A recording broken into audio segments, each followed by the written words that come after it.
the tough plan and the right plan. And by the way, yes, we're going to have the wall. Yes, Mexico is going to pay for the wall 100%. They are.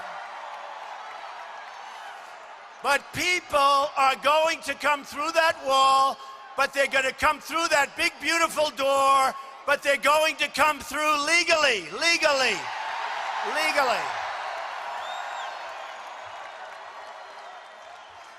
And we're going to have situations, I'll tell you what, folks, our country is going to start winning again. We don't win at all.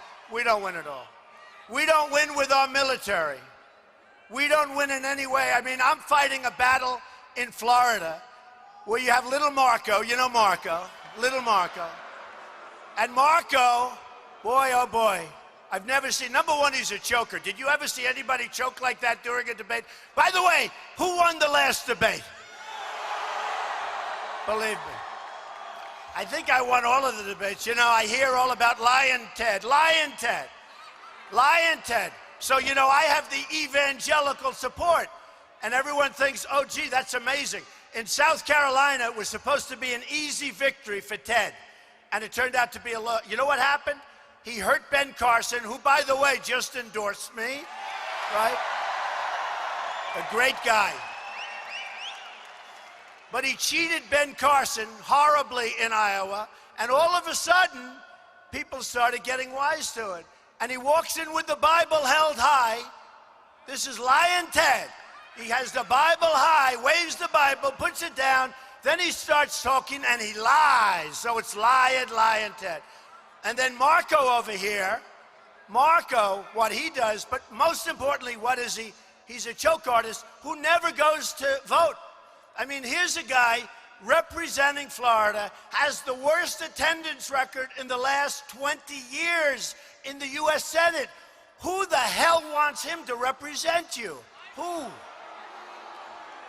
So I think Marco's got a lot of problems. He's got other problems. You'll just take a look at the ads. You know, I figure we might as well put a couple of negative ads up. They're doing it than me.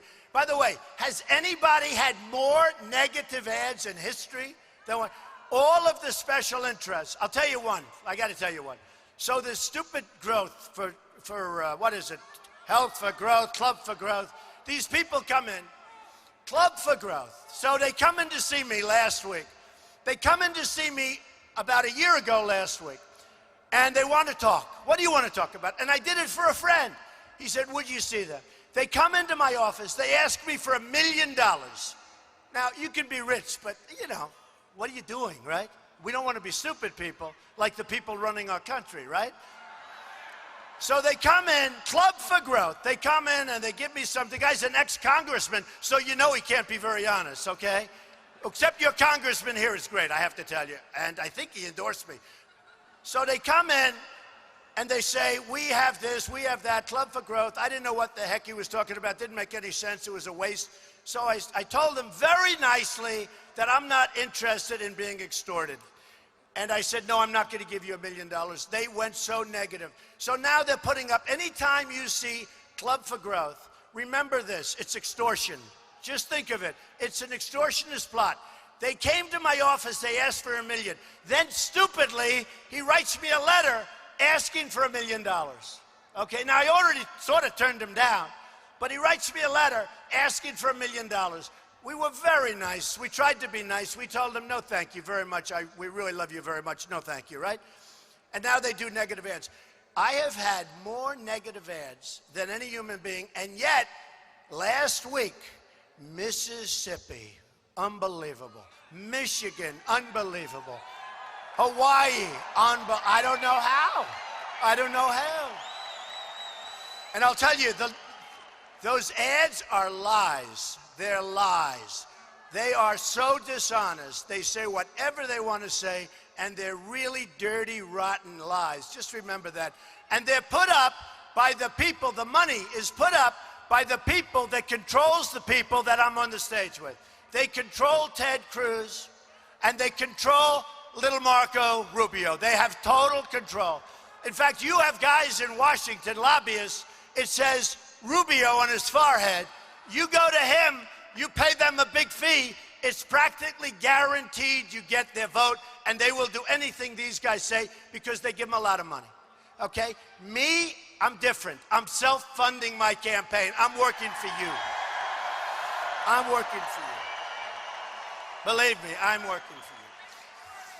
So here's what I have to tell you. So one of the reasons, I happen to be conservative, but one of the reasons they like to say, you know, the elite, they call themselves the elite conservatives.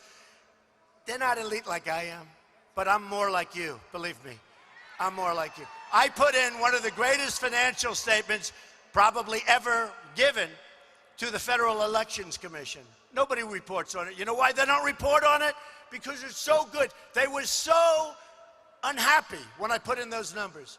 They thought, oh, you know, I'm a private company. So the numbers were far bigger, far better, I mean, they were incredible. Look, tremendous assets, some of the great assets of the world, very, very, very little debt, unbelievable cash flows, but the best assets, and they don't want to report it. You know why? They had no idea this was going to happen. Don't forget, they said he'd never run. Then they said he'd never file Form A, because that's basically a one-pager where you sign your life away. When I did that, they said, whoa, he said he's running. He filed. Then they said he'll never file his financials. And I filed the financials, almost 100 pages, and it's the best ever filed with the federal elections by a factor of a lot. Mitt Romney is like this. He's a little tiny peanut, little peanut. I mean, I have a store that's worth more than Mitt Romney, which is true. No, but the jealousy, because the truth is, we have to bring our party together, folks. We have to. We're going to win something that's going to be special. We do have to bring our party together. The reason I tell you about the forms and the reason I tell you about the filing of the financials, because the financials say a lot, and it only means this. We need that kind of thinking for our country, because right now we're being ripped off by everybody. We're like the whipping posts for everybody. We can't let it happen. We have $19 trillion in debt. They want to cut Social Security, which I'm not cutting. I'm going to bring our jobs back. I'm going to make our country wealthy again. And I'm the only one that's not cutting it. I will not cut it. So we have a ways to go. We have a ways to go. And when I heard about Ford, and when they told me, I mean, honestly, when the Park family came over and told me about Eaton and told me about Ford, do you know Ford right now, they're building, almost completing, a $2.5 billion plant in Mexico, right there. And that's one of the divisions that's going there. But $2.5 billion, they're taking out of Michigan. That's why I won Michigan, because nobody can protect you like me, believe me. Now, I like free trade. I like free trade. But it's got to be smart trade, folks. It's got to be something. When we lose $505 billion in trade, think of it, $505 billion trading with China. Who needs to do this? Why are we doing it? What are we doing? And to deal with China is almost impossible. You can't get your product in, and when you do get it in, you know what happens? They tax the hell out of you. With them, they send it in, we don't tax them. So here's what we're doing. Carrier and Ford, I could change, and frankly, Nabisco, and hundreds of other companies moving out to Mexico. Mexico is the new China, smaller version, okay? Believe me. We have a trade deficit with Mexico of $58 billion this year, right? $58 billion. And then these stupid politicians, they say, they won't allow you to build a wall. I said, yes, they will. Yes, they will. By the way, ready? 100%. I don't mean like 99. I won't be coming back to you in 2 years, say, folks, I'm sorry, it's impossible. You know, one of the reasons they wanted to build it 15 years ago, you won't believe this, but they couldn't get their environmental impact study approved. You believe that? Because there were snakes in the way, or turtles, or rats, or something was in the way. Snails. Snails are always a good. We will get that built so fast your head will spin. So they said, they were telling me, we need it. You know, I had a great victory in New Hampshire, a great, great victory in New Hampshire. And I love New Hampshire because it was my first really great victory in terms of politics. Hey, I've been doing this for 8 months. I haven't been doing it that long. And I won New Hampshire at a landslide, just a total landslide.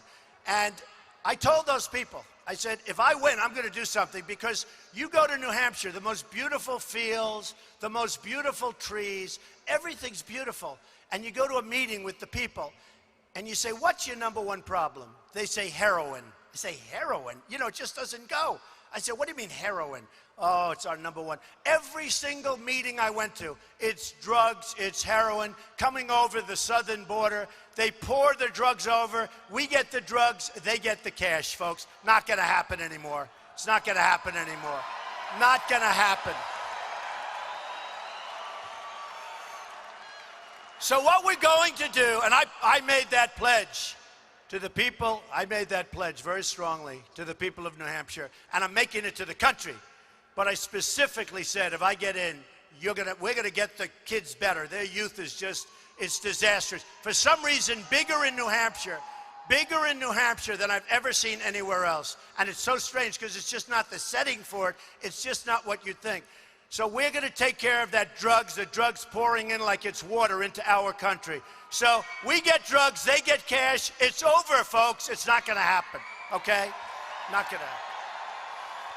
So let me just tell you. So here's what we're going to do. I'll use this as an example. Now, my daughter Ivanka, do we know Ivanka, right? So she said the other night in the debate, Daddy, I want to talk to you. What?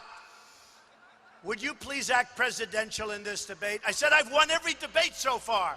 You know, if you look at Drudge, if you look at Time, if you look at Slate, if you look at all these online polls, every single debate, according to every single poll, I've won.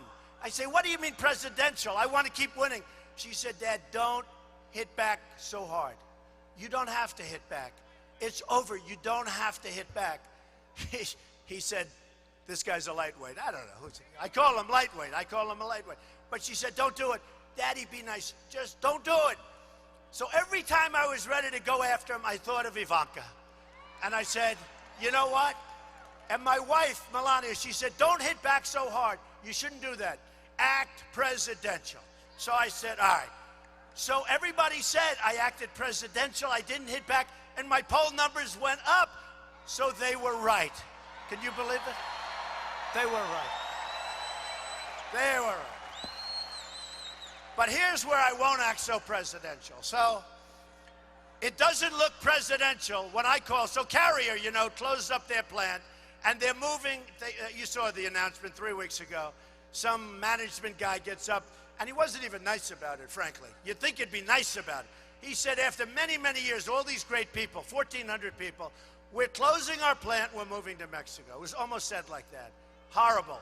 We're closing our plant, we're moving to Mexico. By the way, folks, whether you're highly educated or not highly educated, how does that help us, right? How does it help us? So we're closing our plant, we're moving to Mexico. So here's what I do. Now, I have the best business leaders in the world. Carl Icahn, some of the smartest, the best. We have the best in the world.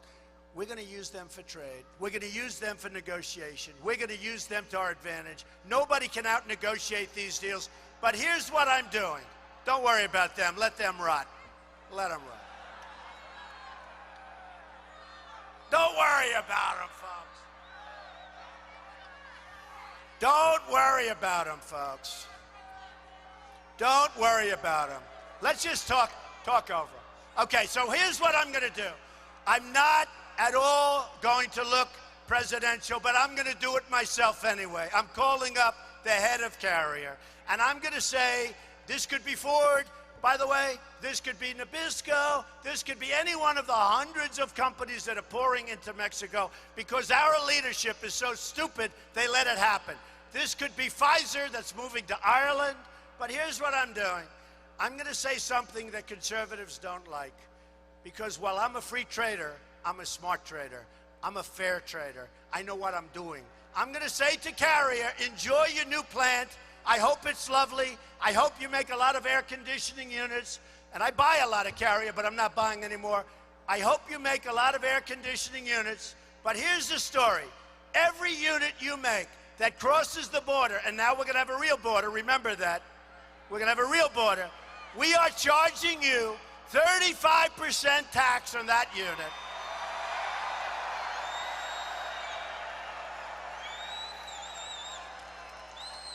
And you know what they're going to say? They're going to call up their lobbyist. But the lobbyists can't